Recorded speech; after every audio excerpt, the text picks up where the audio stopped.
This week is on factoring, and I mentioned factoring last week when we did factoring using greatest common factor, and I said that greatest common factor form of factoring was like backwards distributing, okay, where you have like one term and then some parentheses and some things inside. We've also looked at something called double distributing, where there are two parentheses with multiple things inside.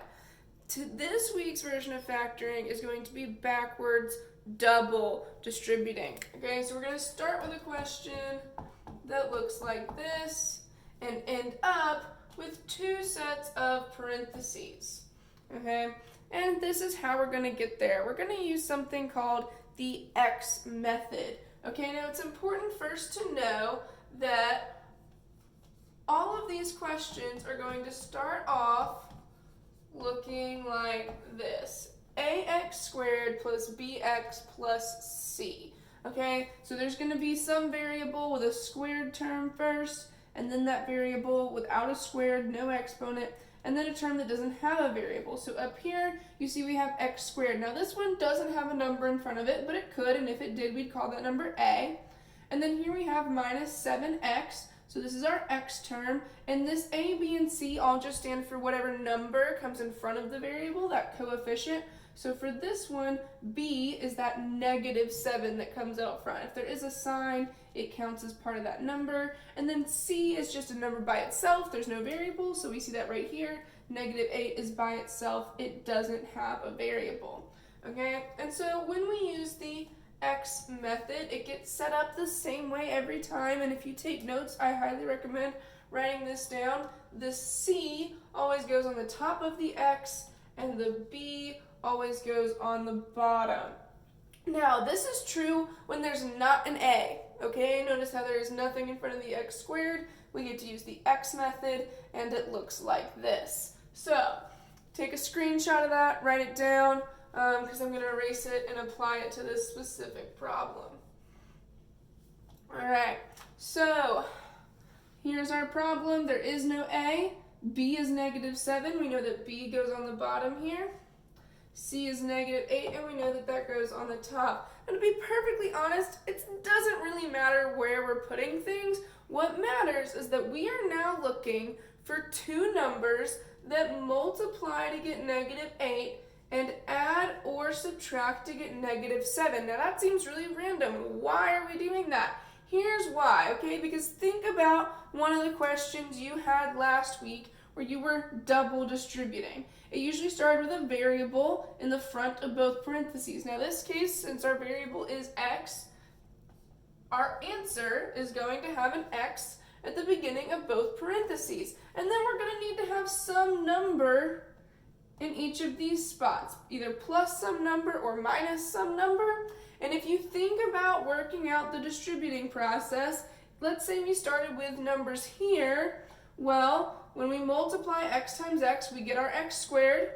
Then we multiply x times whatever this number is, and then whatever that number is times x, and add those together. So those two being added together is how we get this middle term, which is why we're adding or subtracting to get that middle number. And then the last distributing you do is this number times that number. So these two numbers right here multiplied is how you get the last number here, which is why we're trying to find numbers that multiply to get -8. So if you think about some things that can multiply to get an 8 or -8, you can just think about +8 for now.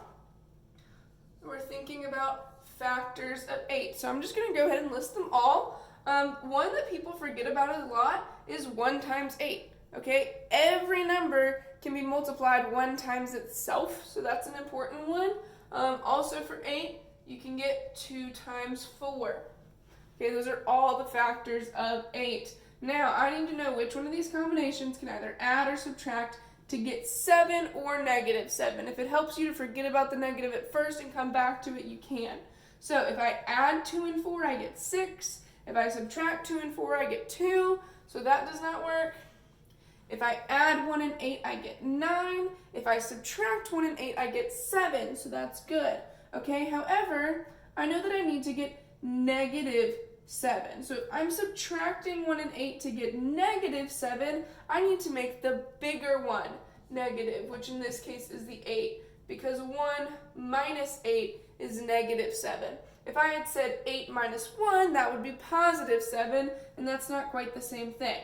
Now let's go back and check the multiplication. 1 times negative 8 is in fact negative 8, which is what we wanted. So these two numbers multiply to get negative 8, and add slash subtract to get negative 7. So we know that the two numbers we were looking for are positive 1 and negative 8. So I pick one of those numbers to go here, and the other one to go there. It doesn't even matter which order you put them in. Just make sure if you have a positive number that you put a plus sign in between, and if you have a negative number, you put a minus sign in between. Now you can see how this does in fact look like the beginning of a distribution problem. That is your final answer right there. Once you've got those two parentheses that look like a double distribution problem, you are finished factoring, okay? If you wanted to check your work, you could go through and use double distribute, and you would in fact get what we started with, okay? This is an exact backwards thing of what we used to be doing. Both things are super important. I'm going to get to some really awesome uses of why we do this in the next couple weeks. Let's try another one. All right, next up I have k squared minus 13k plus 40. We've got slightly bigger numbers here, okay? That's all right. I don't have an a, so I'm using the x method.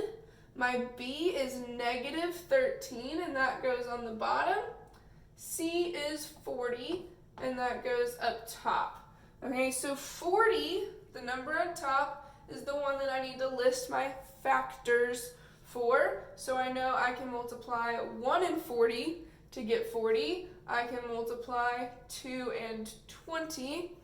3 doesn't go into 40. 4 and 10 does. And since 40 ends in 0, I know 5 could go in there. 5 and 8 multiply to get 40, and that is in fact all of them. If you don't know your factors off the top of your head, you can use your calculator to kind of guess and check. My recommendation, if you're trying to guess what can go into 40, is start with 40 divided by some number. So if I hit 40 divided by 2, I get 20. Now I know that 2 times 20 is factors of 40. If I try something like 40 divided by 3, it gives me a fraction or a decimal depending on what kind of calculator you have. So now I know that 3 does not go into 40. So if you need to guess and check, that's a good method. So here are all my factors of 40. Obviously 1 plus or minus 40, 2 plus or minus 20. Those are way too far apart to get 13.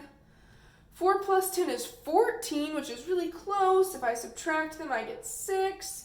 5 plus 8 is 13, okay? So 5 and 8 are our numbers. However, I need to get negative 13, but we just said that 5 plus 8 is 13. We didn't mention subtracting. Well, that's okay. If I make them both negative, negative 5 plus negative 8 is 13. So if you need to add two numbers to get something, but you need it to be negative, then both of your numbers are going to become negative. And that works because I'm trying to multiply to get a positive number, and a negative times a negative is positive. So this works for the adding situation and the multiplying situation. All right, so now I can come down here, make my parentheses. The variable in this case was k, so both of my parentheses start with a k, and then I just put in my two numbers. It doesn't matter which one's first, so I'll put minus 5 here and minus 8 there. And that is all. All right, let's try something else I want to show you. It is possible that you could still have a GCF, a greatest common factor, that you need to take out before doing anything else. Okay? So like on this one, notice that there is now a number in front of the a squared. Remember, this is the big A when we write out ax squared plus bx plus c. So this one has a number in the front. And so one thing to check for is, can this number come out of every single term? Yes, it can. 4 can go into 4 and 4 can go into 8. So if I know that the greatest common factor here is 4, I can take it out like we did last week. 4 divided by 4 is 1, so 1a squared, or just a squared. I don't have to write the 1. And then negative 4 divided by 4 is negative 1. And then negative 8 divided by 4 is negative 2. So just look out for instances. If you see a number in front, it might be that you need to take the greatest common factor out first. Now you would use this part in here to do the exact same steps that we just did on the other two problems, but for the sake of time, I'm not going to go into that because there is another type of factoring question that we need to look at.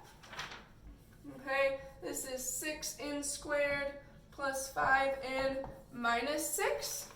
Okay, you'll notice that it has a number in front of the n squared, and that number cannot be factored out of all of them.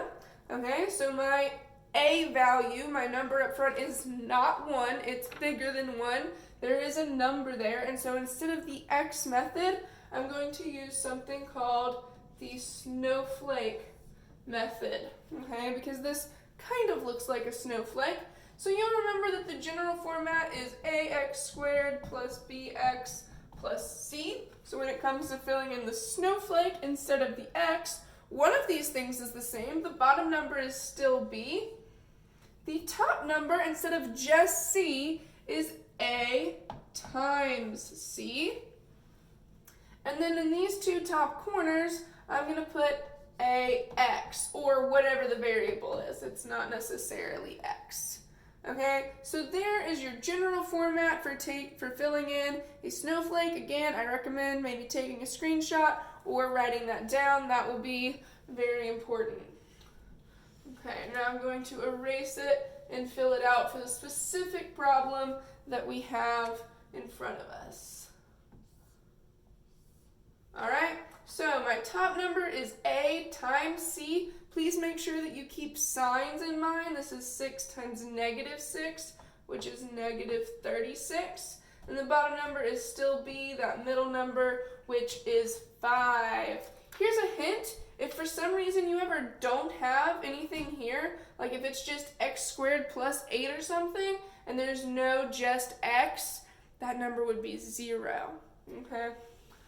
All right, and then the last thing we need to fill in, these two are ax, or whatever the variable is. So in this case, it's n. Our a here is 6, so 6n goes in both of these spots right here. Now, finding these two numbers is exactly like it was on the x method. So my top number is 36. That is the number that I need to look at factors for. You don't necessarily have to list all of them every single time. If you can think of some that work pretty quickly, that's great. Go for it. All right. I know that 1 and 36 can multiply to get 36. 2 and 18. 3 and 12. Probably 4. Yep, 4 and 9. All right, that's going to be all of them. I'm trying to add or subtract to get 5 here. So 1 and 36, 2 and 18, those are way too far apart. If I subtract 12 and 3, I get 9. 4 plus 9 is 13. But if I subtract 9 and 4, I do in fact get 5. So 4 and 9 are my numbers. I know that I need to subtract, which means one of these is negative or has a minus. 4 minus 9 would be negative 5. 9 minus 4 would be 5. So 4 there is the negative. And again, I wanted to multiply to get a negative. So negative 4 times 9 is negative 36. That works out. All right, now here's the one extra step that's a little bit weird. Okay, I'm going to have to erase this right here to make some room. The reason we put this 6 in here, okay, I like to circle what I now have on the two sides of my snowflake. Notice that when I'm filling in my parentheses, I couldn't just put an n at the beginning of each one because n times n is only n squared, and I need these two things multiplied to get me 6n squared. Okay, so notice how these two things on the side, they kind of look like fractions. Okay, now I know a lot of us don't like fractions, so you don't have to think of it as a fraction if you don't want to. What we're going to do is simplify both of these, but if you'd rather think of it as just like taking out the greatest common factor or something like that, you can. Now when I say simplify, I just mean if they can both be divided by the same thing, do it. Okay, don't change it to a mixed number, don't change it to a whole number, nothing like that. Just, I have a 6 and a -4, those are both divisible by 2, so I'm going to simplify that way.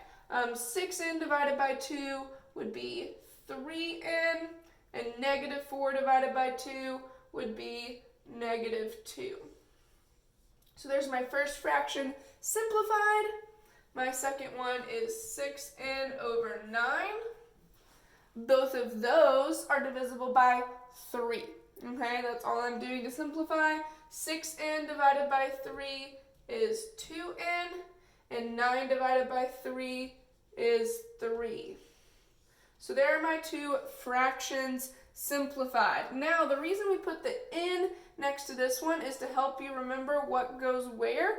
We know that the terms with n always go at the front of the parentheses. So this 3n right here goes on the front, and then whatever number I have under it comes next. So that's a -2 or -2.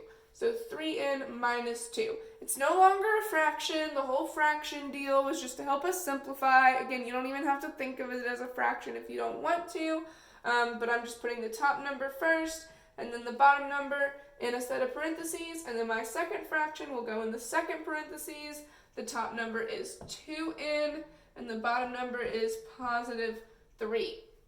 So now you can see it looks like a double distribute problem. I have two sets of parentheses. This time there are numbers in front of my n, which is perfectly fine.